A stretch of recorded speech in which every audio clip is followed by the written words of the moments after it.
आज प्रधानमंत्री नरेंद्र मोदी जी की अध्यक्षता में कैबिनेट की और cabinet committee on economic affairs की मीटिंग हुई और इसमें अनेक महत्वपूर्ण निर्णय लिए गए। सबसे बड़ा निर्णय है इथेनॉल का।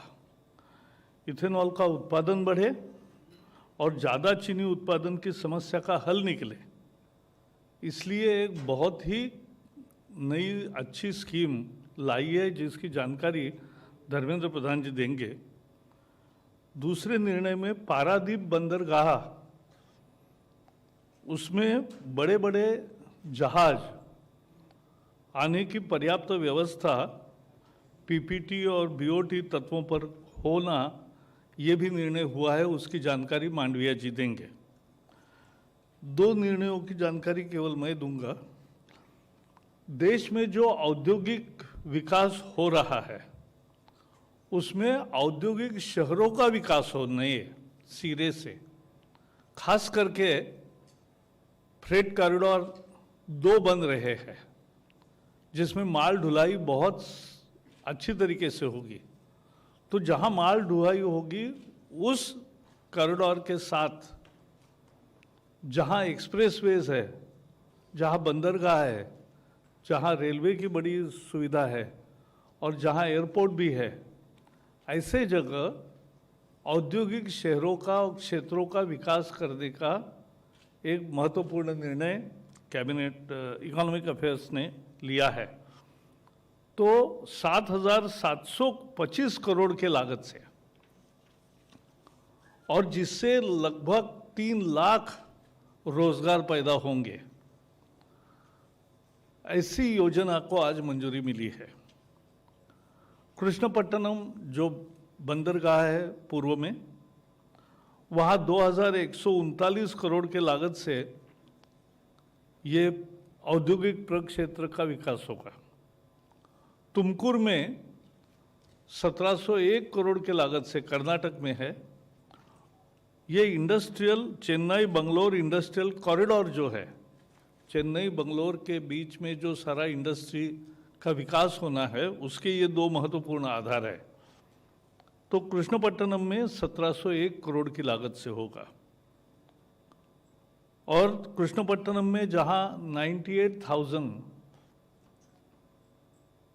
रोजगार क्षमता है, वह तुमकुर में 88,500 रोजगार बढ़ने का अनुमान है। तीसरा, दादरी में मल्टी मोडल लॉजिस्टिक जोन तैयार करने की योजना है। दादरी के पास बोरा की रेलवे स्टेशन है, तो वहाँ ये मल्टी रोड ट्रांसपोर्ट हब और एक लॉजिस्टिक हब तैयार होगा और इसके लिए 3,883 करोड़ रुपीस इन्वेस्टमेंट होगी। इसमें कल्पना यह है कि लैंड पार्सल विकसित रूप से पूरे उद्योगों के लिए जैसे लैंड चाहिए वैसी ज़मीन यहाँ मिलेगी।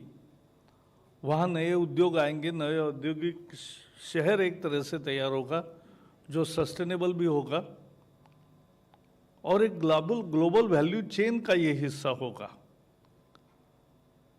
इसके लिए एक स्पेशल पर्पस व्हीकल की स्थापना होगी और कल्पना यह है कि इसी आर्थिक वर्ष में उनको पैसे भेजे जाएंगे।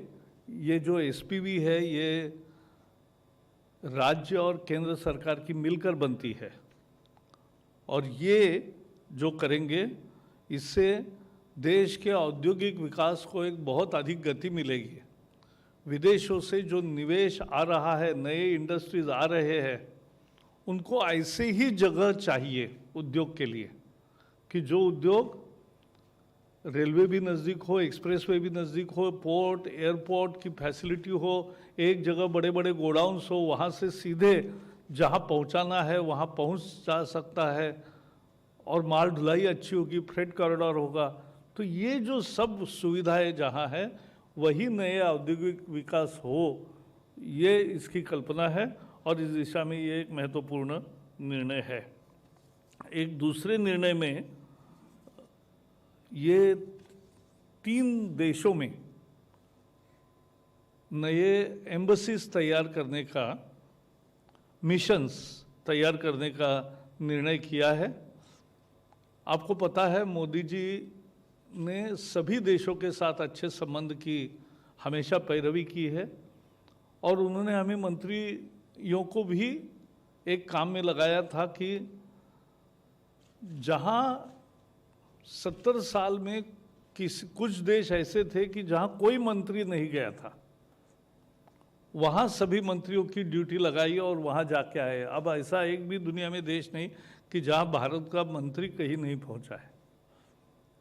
तो एक संबंधों को प्रगाढ़ करने की जो उनकी भावना है उसके अनुसार है, और इसलिए जहां मिशंस नहीं है वो मिशंस आज इस्टोनिया,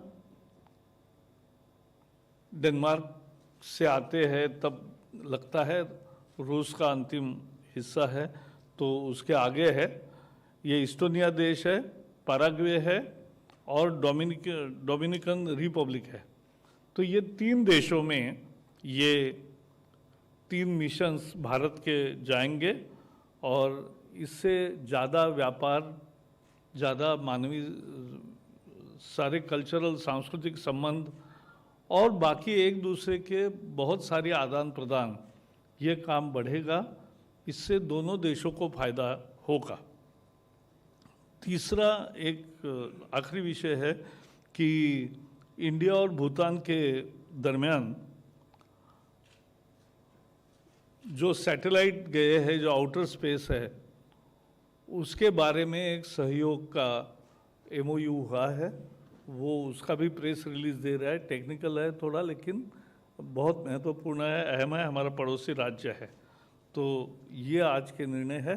अब धर्मेंद्र प्रधान जी, जो बड़ा फैसला है, इथेनॉल का उत्पादन बढ़े और ज़्यादा शक्कर उत्पादन से निर्माण होने वाली समस्या का हल निकले, इसके लिए ये निर्णय है। धर्मेंद्र प्रधान। जैसे कि प्रकाश जी ने बताया, सरकार ने आज एक इथेनॉल के संबंध में एक महत्वपूर्ण निर्णय किया है। पिछले 18-19 ये 2 साल में अनेक निर्णय उसी दिशा में किया गया। आज उसी दिशा में और एक कदम उठाया गया। मित्रों, देश में शुगर कैन जूस, शुगर से आगे शुगर बनाने में जो मोलासेस उपलब्ध होता है, उसी से एथेनॉल बनती थी। अटल जी ने ethanol blending programme, EBP programme शुरू किया था, लेकिन जब अटल जी की शासन की समय खत्म हो गई, उसके बाद UPA ने इस आत्मनिर्भर वाले रूट को छोड़ के उसको एक प्रकार से नगण्य स्थिति में छोड़ दिया। जब 13-14 में हम लोग जिम्मेवारी संभाले, प्रधानमंत्री नरेंद्र मोदी जी ने जिम्मेवारी संभाली, तब उसी साल एथेनॉल ब्लेंडिंग प्रोग्राम में सिर्फ 38 करोड़ लीटर एथेनॉल आ पाती थी और उसी साल उसकी प्राइस थी लगभग 39 से लेके 45 रुपया तक। देश में एथेनॉल को प्राधान्य दिया जाए, हमारी इंपोर्ट डिपेंडेंसी घटे, किसानों की आमदनी दुगुनी हो, उसमें एथेनॉल एक बड़ी फैक्टर बने। इसलिए मोदी सरकार ने कंटिन्यूअसली अनेक कदम उठाए हैं। आज उस कड़ी में एक और महत्वपूर्ण कदम उठाया गया है। देश में आज एथेनॉल बनाने की कैपेसिटी 684 करोड़ लीटर है। आज हमारी एथेनॉल प्रोक्योरमेंट बढ़ के 38 करोड़ लीटर से बीते 19-20 शुगर ईयर, दिसंबर तक शुगर ईयर होती है, नवंबर एंड तक शुगर ईयर होती है, 19 दिसंबर से 20 नवंबर तक 173 करोड़ लीटर हमने एथेनॉल प्रोक्योरमेंट किया है, जो आने वाले दिनों में हमारे जो 2030 तक देश की आवश्यकता की पेट्रोल में एथेनॉल ब्लेंडिंग होती है, देश की आवश्यकता की 20% तक एथेनॉल ब्लेंड करने में 1000 करोड़ लीटर एथेनॉल आवश्यकता होगी। 1000 करोड़ लीटर एथेनॉल बनाने के लिए, हमारी एथेनॉल बनाने के लिए रॉ मटेरियल और कैपेसिटी दोनों को बढ़ाना पड़ेगा। पहले सुगार से ही सिर्फ एथेनॉल बनती थी। सरकार ने इन दिनों में राइस, मेज, उनसे भी एथेनॉल बनाने का अनुमति दे दिया है, जिसके कारण इस बार एवरेज हमारी आवश्यकता की लगभग 9% हम ब्लेंड कर पाएंगे। इसी साल 325 करोड़ लीटर की पिछले 20-25 दिनों में दिसंबर 1 से जो नया सेशन शुरू हुआ शुगर ईयर, एथेनॉल ईयर, उसमें से हमने 325 करोड़ लीटर की एश्योरेंस हमको मिल चुका है। हमारी टेंडर सफलता 325 करोड़ लीटर में हो गया है। इसको आने वाले दिनों में 1000 करोड़ लीटर तक ले जाने के लिए आज सरकार ने, जो लोग नया डिस्टिलरी लगाएंगे, जो नया स्टैंड एलोन डिस्टिलरी लगाएंगे, मोलासेस के लिए हो या ग्रेन बेस्ड हो, उसमें 6% तक या लोन अमाउंट की 50%, जो सबसे उसके नीचे हो गए, और 1 साल की इंटरेस्ट देने, लोन रीपे की मोराटोरियम के साथ आज सरकार ने कुल मिला के इसमें से आने वाले 10 साल में 40,000 करोड़ रुपया की नया निवेश होने से, कुछ निवेश हो गया है और कुछ निवेश होकर 40,000 करोड़ रुपया की नया निवेश होने से हमारी कैपेसिटी को लगभग 1750 करोड़ लीटर तक ले लिया जाएगा। उसमें ज़्यादातर हम पेट्रोलियम सेक्टर में खरीद लेंगे ईबीपी प्रोग्राम में। उसके लिए सरकार ने 8,460 करोड़ रुपया की इंटरेस्ट सबवेंशन स्कीम की जिम्मेवारी लिया है, जिसमें से 4,687 करोड़ रुपया ऑलरेडी अप्रूव पिछले दिनों में कर लिया गया था। आज 4,573 रुपया की 4,573 करोड़ रुपीज की आज सैंक्शन माननीय प्रधानमंत्री जी की नेतृत्व में जो आज कैबिनेट बैठी, उसने उनको सैंक्शन किया। उसके कारण मित्र, भारत में हमारी जो पहल रही है, इस बार बजट में ऊर्जा खेती की कल्पना किया गया था। हमारी किसानों की आमदनी को, हमारी इंपोर्ट डिपेंडेंसी घटाने में, एनर्जी इंडिपेंडेंसी कन्वर्ट करने में, इंपोर्ट सब्स्टिट्यूट के नाते हमारी फॉरेन एक्सचेंज कम खर्चा हो, हमारी किसानों की जो एथेनॉल हमारी C heavy, B heavy, sugar cane juice, damage food grain, ये सब जो कैटेगरी हमारी एथेनॉल की थी, जिसमें एवरेज पर लीटर 53 रुपीज था, कहाँ कभी 39-40 रुपया था, आज वो 53 रुपीज था। और जो अभी का चालू शुगर ईयर हो रहा है 20 और 21, इसमें से इसको फिर बढ़ा के 58 रुपीज तक करवा दिया गया है। Long term assurance, progressive rate के ग्रोथ और लक्ष्य और इंटरेस्ट सबवेंशन स्कीम, इसके कारण इसकी नेट उपलब्धि हमारी किसानों की आमदनी को दुगनी करने में मोदी जी की एक लॉन्ग टर्म स्ट्रैटेजी है। इसी तहत आज कैबिनेट ने इतनी बड़ी फैसला लिया है। और जो पहले अगर मैं उसको फाइनेंशियल टर्म में हिसाब करूं, 13-14 में हमने लगभग 1,500 करोड़ रुपया की एथेनॉल खरीदा था, जो इसी साल बढ़ के 9,169 करोड़ रुपया, 9,169 करोड़ रुपीस, जो एश्योरेंस हमको इसी साल मिला है, वो बढ़ के लगभग 19,000 करोड़ रुपया हो जाएगा। ये सीधा सीधा किसानों की जेब में जाएगा, सर्कुलर इकोनॉमी होगी और हमारे देश आत्मनिर्भर होगा। पारादीप बंदरगाह के संबंध में जो महत्वपूर्ण निर्णय हुआ, तो मनसुख जी। जी, सभी को नमस्कार। पारादीप पोर्ट में एक वेस्टर्न डॉक बनाने के लिए आज मोदी जी के नेतृत्व वाली सरकार ने 3,000 करोड़ रुपीस का खर्च करके एक आधुनिक और विश्वस्तरीय बंदरगाह निर्माण करने के लिए फैसला लिया है। मोदी गवर्नमेंट टोकन नहीं, टोटल सोचती है और फ्यूचरिस्टिक अप्रोच के साथ निर्णय लिया जाता है। मोदी जी ने एक बार कहा था कि पश्चिम क्षेत्र के साथ पूर्वी क्षेत्रीय राज्यों का भी विकास होना चाहिए। ये विषय को चरितार्थ करने के लिए पूर्वी भारत में पारादीप एक महत्वपूर्ण बंदरगाह है और पारादीप में आज 112 से 115 lakh metric million tonne cargo वहाँ मूवमेंट होता है। लेकिन पारादीप और कलकत्ता एक ऐसा क्लस्टर है जहाँ मिनरल रिच है, स्टील इंडस्ट्रीज है, कोयला रिच है। ये सब स्थिति को देखते हुए अगले दिनों में 2030 तक फ्यूचरिस्टिक हम जब प्लानिंग करते हैं, सोचते हैं, तो आज एक क्लस्टर में 210 मिलियन मैट्रिक टन कार्गो आज के दिन में है, वो 10 साल में 400 से 420 मिलियन मैट्रिक टन कार्गो होना है।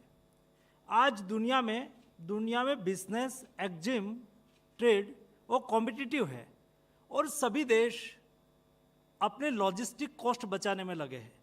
सभी शिपिंग लाइन भी अपनी लॉजिस्टिक कॉस्ट बचाने में लगे हैं। लॉजिस्टिक कॉस्ट कम करने के लिए जब वर्तमान समय में नया शिप का बिल्डिंग हो रहा है, नई शिप बन रही है, वो कैपेक्स साइज की बन रही है। कैपेक्स साइज मतलब 2 लाख मैट्रिक टन की क्षमता वाली बड़ी वेसल्स, क्योंकि बड़ी वेसल्स हो, शिप हो तो उसमें कार्गो ज़्यादा मूव हो सके। लेकिन ये शिप ऐसी बनने लगी है, उसके लिए भारत को तैयार होना है। अगले 5 साल में ये शिप बन के जब शिपिंग लाइन में आएगी और उस वक्त ये शिप को हैंडल करने के लिए हमारे पास ये साइज का बड़ा बंदरगाह चाहिए। पारादीप में अगले दिनों में ये स्थिति को देखते हुए पारादीप में एक वेस्टर्न डॉक के माध्यम से 25 मिलियन मैट्रिक टन कार्गो के क्षमता वाला 18 मीटर ड्राफ्ट वाला एक डॉक बनाने जा रहे हैं। 3,000 करोड़ खर्च से बनने वाले इस डॉक में केप वेसल्स आ पाएगी। केप वेसल्स आएगी जो आज के दिन में देश में डीप ड्राफ्ट इतनी बड़ी वेसल्स नहीं आ सकती है। तो क्या करना पड़ता है, शिप को दूर खड़ी रखनी पड़ती है। वहाँ से बार्जिस के माध्यम से मिनरल्स समुद्र तट तक, बंदरगाह तक लाया जाता है, वहाँ से इंटरलैंड तक भेजा जाता है। इसलिए लॉजिस्टिक कॉस्ट बढ़ती है। तो लॉजिस्टिक कॉस्ट कम हो और पारादीप में जो फ्यूचरिस्टिक अपॉर्चुनिटी है उसको एनकेस करने के लिए ये जब डॉक बनेगा तो उसका बहुत बड़ा फायदा है। मोदी जी के ये विचारों को उससे चरितार्थ होना है कि ईस्टर्न कोस्ट, ईस्टर्न पार्ट मतलब पारादीप ये पूर्वोदय का द्वीप बनेगा। इस तरह से एक फ्यूचरिस्टिक प्लान के साथ आज मोदी गवर्नमेंट ने इस प्लान को स्वीकृति दी है। कई ऐसे नए इनिशिएटिव इस मिनिस्ट्री के माध्यम से लिया जा रहा है। आज के दिन में देश में सैंड कंस्ट्रक्शन के लिए, फिलिंग के लिए सैंड का उपयोग किया जाता है। मोदी जी ने कहा था कि वेस्ट से बेस्ट हम कर सकते हैं क्या, वेस्ट मटेरियल का बेस्ट मटेरियल के रूप में उपयोग किया जा सकता है क्या। समुद्र में जब ड्रेजिंग होता है तो ड्रेजिंग, जहाँ से ड्रेजिंग हो वहाँ से 16 नॉटिकल माइल दूर ये ड्रेज मटेरियल फेंक दिया जाता है।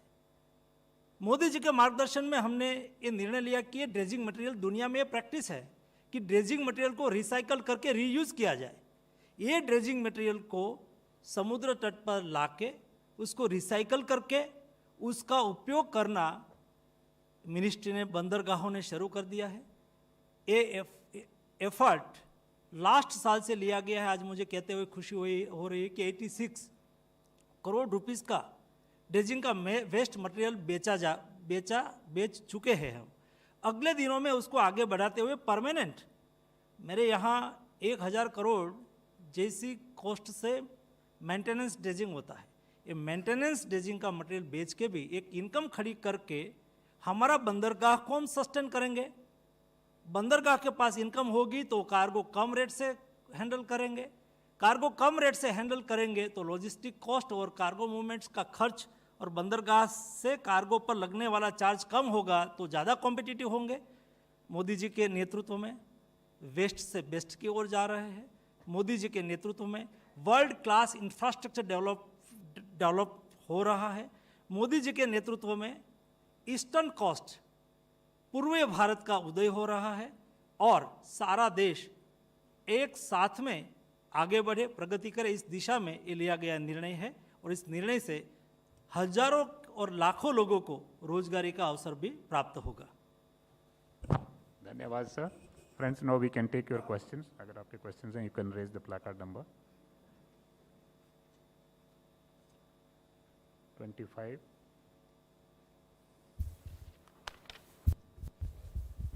धर्मेंद्र गांधी से क्वेश्चन है सर, ये जो एथेनॉल के लिए आप जो प्लान है आपका, जिस सवाल ये है कि इससे क्या सरकार इसमें इंटरेस्ट लेगी कि इससे मीडियम और स्मॉल लेवल यूनिट्स भी सेटअप करे और उस सरकार यूथ को, हमारे देश के यूथ को भी मदद करे, सहयोग करे, ताकि उनसे एम्प्लॉयमेंट भी दूर हो, मतलब एम्प्लॉयमेंट की समस्या भी उससे दूर हो और वो नया प्लांट, छोटा प्लांट लगा के अपना इथेनॉल प्रोड्यूस कर पाए, क्योंकि इथेनॉल जो है वो मोलेसिस का ही बाय प्रोडक्ट है और साथ में सिर्फ इथेनॉल ही नहीं 11-12 और भी बाय प्रोडक्ट साथ में निकलते हैं, तो एक बहुत ही ये फीजिबल एक वो रहेगी। देखिए, ये मूलतः स्मॉल एंड मीडियम सेक्टर में ही सीमित रहेगी और दूसरी सिर्फ मोलासेस, शुगर बेस्ड मोलासेस नहीं,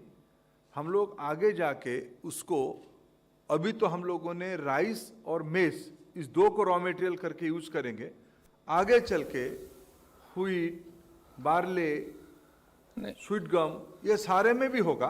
और आज जो स्कीम हम लोगों ने एनविजन कर पा रहे हैं, ये मीडियम टर्म और स्मॉल स्केल इंडस्ट्री को ध्यान में रखते ही कर रहे हैं। इसलिए मैंने पूछा, डिस्टिलरीज को एडवांटेज है, जो डिस्टिलरीज हैं वो मोलेसिस से शराब बनाती हैं और साथ में इसी उनका ये बाय प्रोडक्ट बनाने का भी उनके पास ये सहयोग रहता है। तो सेपरेटली जो डिस्टिलरी नहीं है, यानी कि केमिकल अल्कोहल बनाने की जो सुविधा जिसको हो हमने जाए, दोनों को ही उसमें प्रोविजन रखा है। प्रेस नोट में विस्तार से कहा गया है, स्टैंड एलोन भी कहा है, एग्जिस्टिंग डिस्टिलरी को भी कहा है। 52। Question is for Shipping Minister. Sir, 39 Indian sailors have been stuck in Chinese ports for the last 7 months. As Shipping Minister, sir, what action have you taken to bring these sailors back? Has this matter been taken up diplomatically with China? Can you please tell us about that? Their families also have been making demands on the same. वैसे तो ये cabinet briefing है, लेकिन आपने जो information मांगी है तो मैं बता दूं, उसके लिए डिप्लोमेटिक बातचीत चल रही है, सफलता से चल रही है और जो हमारे सी फेरर है वो नज़दीक के दिनों में इंडिया वापस आ जाएंगे। Last question number 9। शिपिंग मंत्री जी से हमारा सवाल है कि जो पोर्ट के पास रिसाइकलिंग जो है उसकी कोई फैक्ट्री लगा रहे हैं जिससे रिसाइकलिंग होगी? उसके लिए बहुत बड़ी टेक्नोलॉजी की आवश्यकता नहीं है।